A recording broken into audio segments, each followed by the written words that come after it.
반대로 문과 학생들은 국어 수학에서 1, 2, 3등급 이내 진입하는 것이 대단히 어려워지는 형국이다. 안녕하세요 여러분, 대한민국 최고의 입시 전문가시죠, 종로학원 임성호 대표님을 모시고 대한민국에서 가장 정확한 입시 전략 이야기를 들어보도록 하겠습니다. 안녕하세요 대표님. 안녕하세요. 빠르게 여쭤보겠습니다. 지금 첫 모의고사죠. 통합수능 3년차 3월 모의고사가 이제 치러졌고 결과가 나왔는데요. 앞으로 전망 어떻게 보시나요? 특히 올해 수능이요. 3월 교육청 첫 모의고사는 사실 통합수능이 이제 전환이 되면서 중요해진 시험으로 부각이 됐는데, 우선 금년도 수험생들이 어느 과목에 어떤 실력대의 학생들이 모여져 있느냐, 네네. 대단히 중요한 이제 변수가 되는 거죠. 네. 지금 3월달 채점 결과가 나왔는데, 지금 현재로 봤을 때는 통합수능 3년차 문과 학생들은 어려운 수학에 미적분을 선택을 하는 기류가 역력하게 나타나고 있고, 반대로 또 이과 학생들은 어려운 국어 언어 매체에 집중적으로 좀 선택이 이루어지고 있다는 것. 그러면은 금년도에는 미적분 선택 학생과 언어와 매체를 선택한 학생들이 상위권의 거의 대부분을 차지할 것이다. 그리고 제가 1년차, 2년차에서도 다소 예상을 했지만 이과 학생들이 수학뿐만 아니라 국어에서 상당한 강세를 띌 것이다. 네. 통합수능 3년차에는 그러한 전망이 우리가 생각했던 것보다는 훨씬 더 높게 나타날 가능성이 높아졌다. 이과 학생들이 국어에서 네네. 초강세를 띌 것이고, 예. 상황에 따라서는 거의 수학에 버금갈 정도로 문과 합격과 장문의 학생들에 비해서는 격차를 크게 벌릴 가능성이 높아졌다, 이렇게 봐야 되고, 그렇다면은 네. 이과 학생들은 국어하고 수학 과목에서 1, 2등급에 차지할 가능성이 숫자가 상대적으로 그 전에보다 더 늘어날 가능성이 높죠. 그만큼 출시에서 수능 최저 충족을 이과 학생들은 조금 더 수월하게 많이 할 가능성이 높고, 네네. 반대로 문과 학생들은 국어 수학에서 1, 2, 3등급 이내 진입하는 것이 대단히 어려워지는 형국이다. 네네. 그러면 문과 학생들은 수시에서 수능 최저를 맞추는 것이 금년도에는 굉장히 어려울 것이다, 이렇게도 예상이 되고 있고, 네. 또 정시로 넘어가면은 문과 학생들은 또 그만큼 또 수능 점수에 약한 학생들이 더 많이 모여져 있기 때문에 정시에서도 어떻게 될는지는 조금만 더 지켜봐야 될 것 같습니다. 아니 대표님, 근데 지금 통합수능 3년차 사실은 가장 먼저 왜 문이과 교차 지원이 문제가 많이 커질 거다, 그리고 선택 과목 유불리가 있을 거다라는 예측을 정확하게 해주셨었잖아요. 근데 지금 말씀을 들어보니까 상황이 더 악화됐다고 보면 될까요? 지금 3월달 결과로 봤을 때 수학에서 미적분을 선택한 학생들이 일단 더 많아졌고, 또 많아졌는데 더 우수한 학생들이 그쪽으로 가 있을 가능성도 높아졌다. 이유는 지금 현재 3월달 교육청 모의고사가 수학 과목이 어렵게 출제된 것은 사실이죠. 왜냐하면 표준점수 최고점이 159점이나 나왔기 때문에 대단히 어려운 시험이었다라고 이렇게 볼 수 있고, 또 확률과 통계는 표준점수 최고점이 150점밖에 안 나오니까 무려 9점 차가 지금 나고 있는 거죠. 네. 지난해 3월달 모의고사에서 7점 벌어졌고 올해 9점까지 지금 벌어졌다고 하면은 지난해에도 이과생들이 수학에서 상당히 유리했다, 이렇게 볼 수 있는데, 금년도에 상황 판도를 보면은 3월달 출제 컨디션으로 놓고 봤을 때는 더 점수 차가 지금 벌어질 수밖에 없는 형국으로 일단은 가 있다. 그래서 실제 본수능에서 쉽게 출제해도 미적분 학생들이 더 잘 풀 것이고, 어렵게 출제해도 미적분 학생들이 더 잘 풀 것이다. 그러면은 사실은 평가원에서 난이도 조정을 통해서 선택 과목 간의 점수 차를 줄이려고 한다라고 하는 부분들은 사실은 어떻게 보면 선언적인 어떤 그 주장에 불과할 가능성도 굉장히 높아졌다, 이렇게 봐야 되고, 금년도에 이과에서 문과로 넘어와서 더 유리할 것인가 불리할 것인가, 물론 본수능에 가봐야 됩니다. 이거는 그때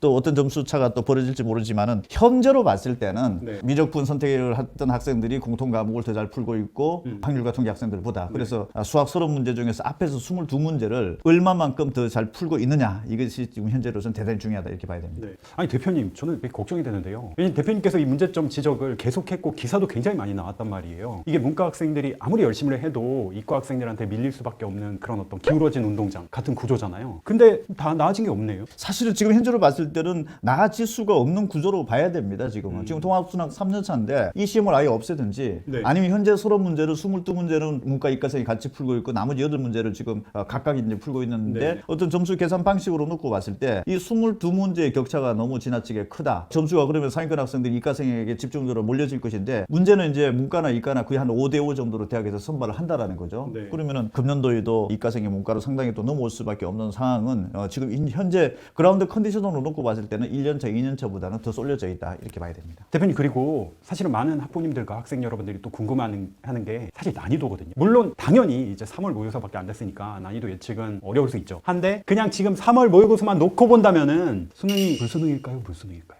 지금 영어가 절대평가죠. 만약에 예, 예. 이번 3월달 같은 시험으로 본다라고 하면 예, 예. 영어가 지금 1등급 1.98%죠. 1.98%는 상대평가일 때도 4%가 1등급이니까 상대평가일 때보다도 훨씬 더 어려웠다는 얘기가 되는 거죠. 만약에 이렇게 출제가 되면은 사실은 뭐 큰 사고였다라고 볼 수도 있는 거죠. 그래서 영어 과목만큼은 이거보다는 더 쉬워져야 될 테고, 다만 국어하고 수학은 이보다 더 쉽게 출제될 것이고 어렵게 출제될 것이다라고 하는 것들을 함부로 속단할 수가 없습니다. 지난번 평가원에서 국어하고 수학의 어떤 점수 격차를 좀 줄이려고 한다는 노력을 했는데, 그러면 사실 지난해에는 수학이 점수가 굉장히 높게 나왔죠. 표준 점수 최고점이. 그러니까 수학이 어렵게 출제됐고, 반대적으로 국어는 표준 점수가 낮게 나타나서 상대적으로 쉽게 출제될 거다 이렇게 이제 했는데, 격차를 줄인다라고 했기 때문에 국어가 조금 더 지난해보다 어려워져서 수학에 맞추는 정도의 표준 점수가 높아지든지 아니면 수학을 좀 낮추어서 국어 수준 정도로 될 것인지인데, 사실 이거를 예측하기는 대단히 어렵죠. 그런데 분명한 거는 영어가 절대평가이기 때문에 국어 수학을 함부로 쉽게 출제하지는 못할 것이다. 그럼 어느 정도 변별력을 갖는다라고 하면은 예전에 통합수능 전에 어느 정도 변별력과 통합수능 이후에 어느 정도 변별력은 차이가 확연하게 나타날 수밖에 없다. 또 과목 간의 선택의 학생들의 또 수준 차이가 지금 벌어지고 있기 때문에 조금만 난이도가 높아진다 하더라도 사실은 점수 격차는 대단히 커지게 된다고 봐야 되는 거고, 또 쉽게 출제한다고 해가지고 미적분이라든지 국어에서 언어 매체 선택한 학생들이 상대적으로 점수가 조금 더 낮아질 것이다 이렇게 예측하기도 어렵습니다. 제가 봤을 때는 쉽게 출제하더라도 미적분 언어 매체 학생들이 더 잘 풀 수 있는 학력 상태를 지금 현재 가지고 있고, 어렵게 출제되더라도 마찬가지이기 때문에 점수 격차를 불가피할 거고, 다만 이제 재수생들이 올해 성적이 어느 정도 때 애들이 들어왔느냐. 1차적으로 제가 봤을 때는 금년도 재수생들은 지난해 재수생들 수준보다는 조금 떨어질 가능성이 높다. 왜냐하면 지난해 어느 정도 수능 고득점 학생들이 이미 지난해 입시의 상황으로 봤을 때는 좀 수시에 대거 합격을 했고, 또 정시에서 수능 고득점 학생들이 전해보다는 조금 줄어들었을 것으로 지금 보여지는 상황이기 때문에 금년도에 재수생들의 어떤 그 점수 상황 자체가 고등학교 3학년 학생들이 봤을 때 그전보다는 훨씬 더 뛰어난 학생들이 들어왔다 이렇게는 볼 수 없는 상황인 것 같습니다. 그런데 이번에 1학기 대학에서 끝나고 나면은 반수생들이 이제 6, 7월달에 이제 본격적으로 들어오게 되는데, 그 반수생들이 어떻게 수준대 학생들이 들어오느냐 이 부분들이 또 큰 관건인데, 어쨌든 6월달 평가 모의고사를 보면은 어느 정도 이상은 좀 예측이 될 수가 있습니다. 대표님, 그러면은 재수생은 물론 재수생을 만만히 봐서는 안 되죠. 항상 무서운 존재들이기 때문에. 근데 재수생은 과거 대비 뭐 그렇게 초상위권은 없다고 본다고 했을 때, 그러면은 삼수생과 또 반수생이 있잖아요. 그럼 종로학원에서 또 예측하시는 것들이 있을 텐데요. 삼수생이나 반수생 이 전망에 대해서 좀 더 말씀해 주실 수 있는 게 있나요? 우선 제가 봤을 때는 올해 삼수생이 조금 늘고 있는 거는 현재 상황으로 봤을 때는 맞을 가능성이 높습니다. 저희 학원에도 삼수생의 비중 자체가 지난해보다는 한 2배 정도 지금 높아진 걸로 나오고 있고, 또 제가 얼마 전에 또 여기 또 관계되는 학원 사람들을 만났을 때도 얘기를 들어보면은 지금 저희 종로학원뿐만 아니라 다른 곳의 학원들도 지금 삼수생 숫자가 지금 만만치 않게 늘고 있다. 그럼 금년도 삼수생의 특징은 뭐냐면 통합수능 1년차를 처음으로 경험했던 학생들이죠. 그렇죠. 통합수능을 고등학교 때 지금 이미 경험을 했던 학생들이고, 그 다음에 재수할 때도 한 번 더 경험을 했었고, 이번에 또 세 번째 치르는 거니까 통합수능에서 사실 1회부터 2회, 3회를 동시에 보는 학생들이기 때문에 적응도 측면에서는 대단히 높아진 학생들이라고 볼 수 있고, 뭐 학습 전략 방향을 짜는 데 있어서 어느 정도 감을 잡았던 학생들이다라고도 볼 수도 있고, 또는 자기들이 통합수능으로 전환이 되면서 어느 정도 조금 뭔가 손해를 봤다라든지 피해를 봤다 이런 어떤 그 심리적인 학생들이 좀 대단히 많이 들어와 있기 때문에 점수가 조금 금년도 재수생이 낮더라도 통합수능에 대한 어떤 그 적응도 자체가 높아졌기 때문에 어떻게 보면은 점수에 상승할 수 있는 가능성은 그 어느 해보다도 조금 높아진 해가 되지 않을까라는 예측도 좀 들고는 있고, 전체 재수생들이 한 13만 명 정도 된다라면 그 중에서 반수생들이 한 8만 명대가 지금 넘어가고 있죠. 한 8만 1,000명대까지 지금 나오고 있는데, 그러면은 실제 처음부터 재수한 학생들보다 더 많다는 얘기가 되는 거죠. 그리고 반수생의 특징 자체가 지금 현재 서울대, 연세대, 고려대에서 1년에 그만두고 나오는 학생들이 한 1,800명 정도가 되는데, 이 중에서 한 1,400명 정도가 이공계 학생들이라는 거죠. 그러면은 자연계 상위권 학생들이 의약학계를 노리면서 반수 대열에 들어오는 어떤 숫자 자체는 지금 현재 의학계열 쏠림 현상과 맞물려서 어떤 더 많은 학생들이 좀 들어올 가능성도 높아졌다 이렇게 봐야 되는 거고, 또 이공계 특수대학이죠. 뭐 카이스트라든지 이런 부분의 학생들도 1년에 한 200에서 한 300명 정도가 지금 나오고 있는 상황이기 때문에, 또 그런 학생들이 얼마만큼 또 상위권에 또 들어올 것이냐 반수생으로, 이런 부분들이 또 관건이고, 약대를 들어갔는데 약대보다 더 높은 의대를 또 준비하는 학생들도 대거 나타날 가능성이 높습니다. 네. 그래서 이런 반수생의 구조적 특징으로 놓고 봤을 때는 반수생들은 금년도에도 상위권 학생들이 대거 본수능 현장에 나타날 가능성은 높아졌다 이렇게 봐야 됩니다. 지금 종로학원 같은 경우는 사실 우리나라에서 가장 오래된 입시 교육 기관이잖아요. 지금까지 삼수생이 이렇게 지금 2배나 되고 삼수생이 이렇게 늘었던 적이 있던가요? 해마다 조금 늘어나는 것들은 제가 지금 현장에서 느끼고 있었지만은 최근에 그 의대라든지 약학계열에 쏠림 현상들이 강하기 때문에 네. 뭐 군대를 갔다 왔거나 아니면 대학을 예, 중대에 예. 또 포기하거나 또는 직장을 다니다가도 그만두거나 맞아요. 그래서 점점 나이가 많은 재수 삼수생들이 늘어나고 있다. 취업도 어렵고 뭐 문과는 문과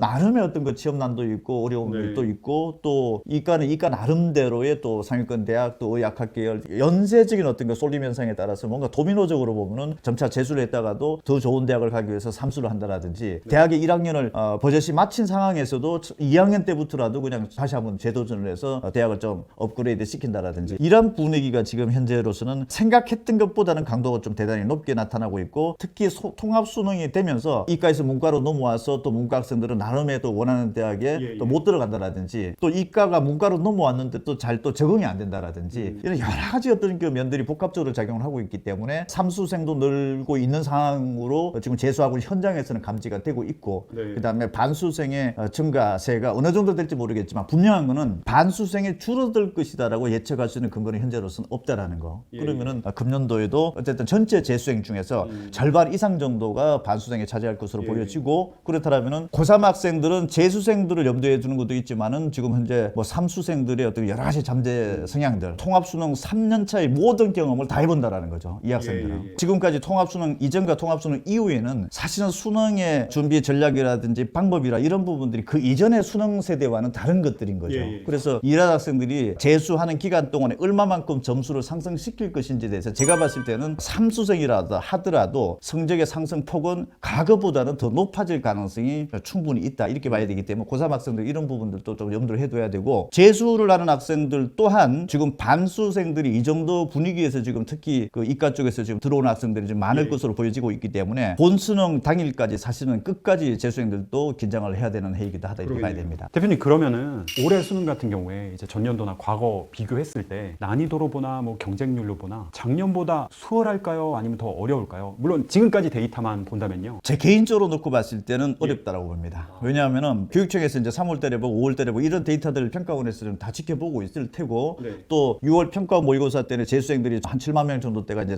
들어오는 시험을 처음으로 이제 경험을 해볼 텐데 네. 이 컨디션 체크가 만만치 않다라는 걸 지금. 그리고 매번 교육청 모의고사 볼 때마다 학생들의 학력 상태를 정확하게 예측하기가 대단히 어렵다. 예. 그리고 실제 금년도 고등학교 3학년 수험생들은 어떻게 보면은 중학교 3학년 때부터 코로나를 겪었던 세대 학생들입니다. 그래서 중3에서 고1 올라가는 과정은 대단히 중요한 학년인데 과연 그 학생들의 기초 학업 능력이 정상적으로 돼 있을지 없을지에 대해서 사실은 아무도 잘 모릅니다. 그래서 이번에도 물론 뭐 영어가 대단히 어렵게 출제된 거는 뭐 여러 쌤들 통해서도 사실로 확인되었지만은 영어가 지금 1등급도 한 1.98%지만은 지금 3등급 이내 들어오는 학생들도 지금 30%가 안 넘고 있습니다. 한 26%대밖에 지금 안 나오고 있기 때문에 이게 지금 국어나 수학에서 공통 과목의 문항이 절대적으로 거의 한 80% 가까이 차지하고 있는 거고 선택 과목이 나머지 한 20% 정도를 차지하고 있는 건데 특히 공통 과목에서 이 난이도를 잘 맞춰서 출제를 할 수 있을 것인가에 대해서는 고등학교 3학년 학생들이 중학교 3학년 때부터 코로나 상황이었다라는 특수 상황들 예. 그다음에 고등학교 1학년 때도 중요한 학년인데도 사실은 코로나 2년 차가 여러 가지 혼란스러운 상황을 맞았던 거죠. 네. 그다음에 삼수생이 지금 현재 늘어나고 있다라는 거. 그다음에 또 반수생이 여러 가지 경로를 통해서 좀 들어오고 있다라는 거. 예. 그냥 단순하게 일반적인 중하위권 대학에 다니다가 반수를 하는 것들이 아니라 지금 현재 반수 트렌드 자체는 최상위권 명문대에 다니면서도 네. 반수대에 들어오는 학생들이 많아지고 있는 이런 부분들이 다각도화된 어떤 학생의 그룹핑에서 복잡화된 어떤 점수의 통합수능의 계산 방식 이런 부분들 봤을 때 난이도를 조정하는 것도 사실은 좀 만만치 않다. 수험생 입장에서는 네. 어쨌든 통합수능 1년차, 2년차가 변별력이 없었던 수능이라고 볼 수 없기 때문에 분명한 것은 변별력이 있게 출제된다는 기조를 가지고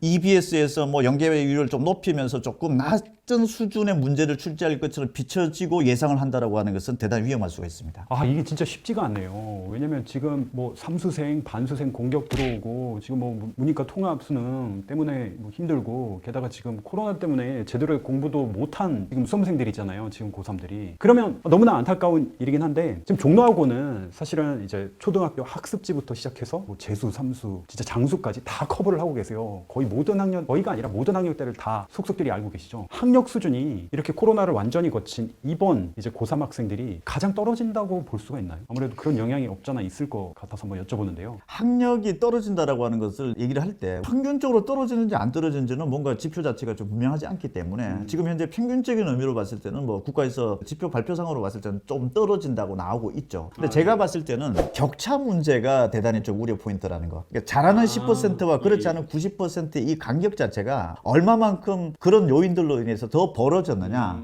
아니면은 최상위 10%도 떨어지고 여기도 같이 떨어진 것인지, 여기는 안 떨어지고 올라가고 여기는 더 떨어졌다라든지, 제가 봤을 때는 이 격차가 좀 많이 벌어졌을 가능성이 높지 않겠느냐, 이런 생각이 좀 들고, 그렇다라고 하면은 만약에 수능이라든 이런 시험에 있어서 난이도 조정은 더욱 어려운 거죠. 잘하는 학생은 더 잘하고 있는데 평균적으로 낮아졌기 때문에 낮은 때 문제 수준을 또 접근했다가는 또 이런 문제가 발생할 수가 있는 거고, 사실은 수능을 들여다볼 때는 항상 표준 점수 최고점이라든지 최상단을 놓고서 이제 평가를 하는 것들이 전반적인 기조인 거죠. 근데 사실은 그렇게만 놓고 보면은 평균적으로 놓고 봤을 때는 한 중위권대 학생들에게서는 쉽다고 출제한 것이 대단히 어렵게 여겨질 수도 있는 거고, 또 반대인 상황에서는 조금만 뭐 쉽게 출제했더라도 저 최상단에서는 변별력이 없을 정도의 또 문제가 될 수 있는 거고, 그런 문제가 있는 거죠. 격차 문제는 상식적으로 봤을 때는 좀 간격이 벌어질 가능성이 높지 않겠느냐. 그 어떤 어려운 상황 속에서도 극복을 하면서 노력을 했던 학생들과 그렇지 않았던 학생들과의 격차는 사실은 상식적으로 좀 벌어질 수밖에 없지 않겠느냐, 이런 생각이 듭니다. 대표님 말씀 들어보니까 올해 수능 난이도도 실패할 가능성이 굉장히 크다는 생각이 또 드네요. 왜냐면 뭐 코로나 이제 지나면서 공부 열심히 한 애들은 뭐 개인 과외 붙여가지고 학교도 안 가고 했으니까 오히려 성적이 더 오르고, 방치된 애들은 또 더 떨어지고, 이러다 보니까 이제 평가원에서도 어디에 초점을 둬야 될지, 잘못하다가는 난이도 엄청나게 사실은 문제를 아무리 잘 출제를 한다 하더라도 통합 수능은 이랬든 저랬든 아마 지적을 받을 수밖에 없을 겁니다. 난이도를 잘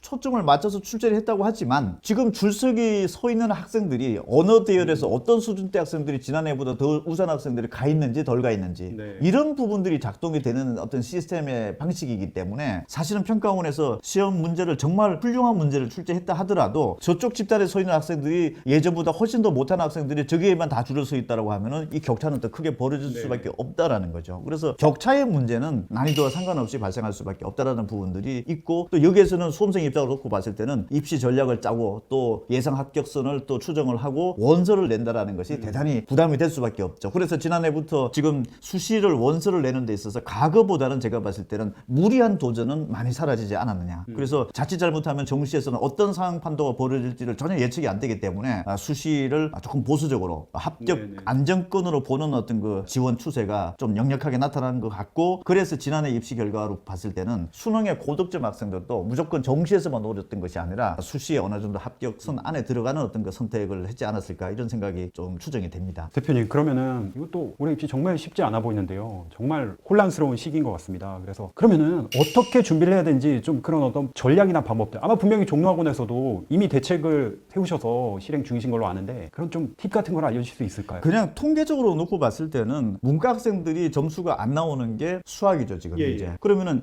고등학교 3학년 학생이 됐든 재수생이 됐든 앞으로 남은 기간 동안에 점수를 가장 많이 올리는 부분들을 한번 생각을 해보면은 문과든 이과든 현재 시점에서 본수능 때까지 점수 상승의 가장 큰 과목은 탐구 영역입니다. 문과는 사회 탐구 영역이고 자연계는 과학 탐구 영역. 그러면은 이 부분은 본수능 때 무조건 점수가 어쨌든 가장 크게 높아지는 과목이다라는 생각을 염두를 하면서 어떻게 보면 이 부분도 막연하게 본수능 때는 올라갈 것이다 이렇게 판단하지 말고, 정말 내가 탐구 영역에서 성적 자체가 그만큼 올라가지 않으면 경쟁력도 그만큼 떨어진다는 생각을 할 필요가 있죠. 또 두 번째 과목으로 보면은 문과 같은 경우에서는 사실은 가장 낮게 점수가 어렵다라고 하는 수학 과목의 점수 상승률이 두 번째입니다. 탐구 다음 과목으로. 그러니까 문과 학생들은 이과 학생들에게서 수학이 불리하다는 걸 가지고서 뭐 주저한다라든지 뭐 조금 뭐 쉽게 또 포기를 한다 이럴 필요가 없다라는 거죠. 내가 4등급이면 같은 문과 그룹핑 내에서 4등급 학생들이 질비하다는 얘기가 되는 거죠. 결과적으로 문과 학생들은 가장 점수를 또 높게 올라갈 수 있는 과목이 지금 현재로 봤을 때는 수학 과목이 두 번째로 꼽혀지는 거고, 반대로 이과 학생들 같은 경우에 두 번째 올라가는 점수 상승이 나타나는 과목은 국어 과목입니다. 국어 과목이 상대적으로 약했던 그 학생들 같은 경우에는 이과 학생들은 국어 과목의 점수 상승이 좀 크다라는 부분들을 생각을 해야 될 필요가 있습니다. 아, 이렇게 데이터를 기반으로 말씀해 주시니까 확실히 와닿는데 일단은 탐구는 뭐 무조건 잡아야 된다는 거. 그만큼 점수 올릴 수 있는 가능성이 높은 과목이기 때문에. 그리고 두 번째로 말씀해 주신 거 꼭 기억해야겠어요. 문과 학생들 애초에 그냥 수학 포기해버리고 뭐 이과 같은 경우 국어 좀 멀리하고 이런 경향이 있는데 그렇지 않다. 그러니까 문과 학생들 같은 경우 정시에서 금년도에도 인서울권에 들어가는 학생들은 아마 수학에 4등급, 5등급, 6등급 대가 절비하게 합격할 겁니다. 그래서 고득점자 학생들은 이과생들이 다 가지고 갈 거니까 어차피 남아있는 문과 학생들 같은 경우에서는 지금 현재 수학에 4등급, 5등급, 6등급이라 하더라도 예전 수능으로 따지면 한 2, 3등급대라고 생각하면 정확하게 맞을 겁니다. 아마 고등학교 3학년 학생들은 지금까지 통합 수능에 따라서 선택 과목 간 시험을 보는 게 3월달 시험이 첫 결과입니다.